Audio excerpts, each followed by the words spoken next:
How do I make my life 1% better right now? Not perfect. Fuck perfect. Forget perfect. And so we lie to ourselves by telling ourselves that we're stuck, but we're not stuck. We're sliding back.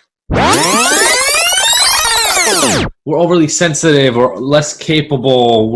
Our brains aren't able to withstand things in the same way as others. I mean, there's so many different ways to say it. The message I heard, at least, and the message I was running away from for years, is we're damaged. Made me feel so much more terrible about who I was, especially because the language is like, well, addiction is forever. Once an addict, always an addict. How do you know an addict is lying their lips and moving? Like all these phrases that I would hear all the time made me pretty hopeless about getting better.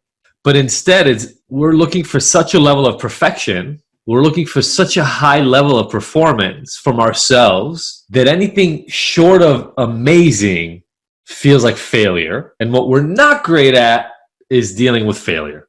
There's this thing about perfectionism. It sounds like a good goal. The message I was repeating to myself over and over and over is be perfect at it, get an A, or don't bother doing it at all. And the problem is that as my life started moving forward, I started deciding just not to bother with it at all.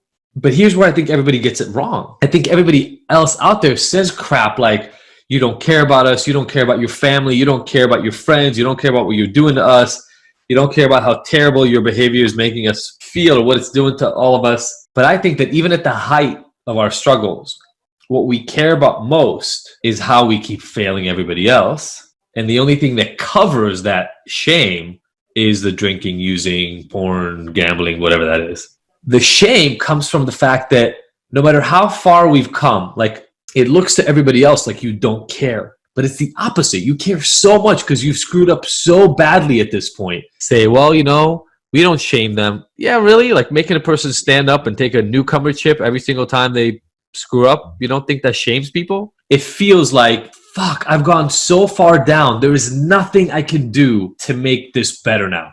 The voice in your head is saying there's no point anymore. It's gotten too bad. This is the secret that nobody tells you. It takes one decision and one movement. You don't have to fix everything right now. That's the perfectionistic message that we all get in our heads. The wrong thing that we keep telling ourselves is that we've gone this far down and the only thing that will save it is some magnificent move back to the top. How do I make my life 1% better right now? Not perfect. Fuck perfect. Forget perfect. In looking for the thing that will get you ultimate success, we all miss so many opportunities to get a little bit fucking better right now.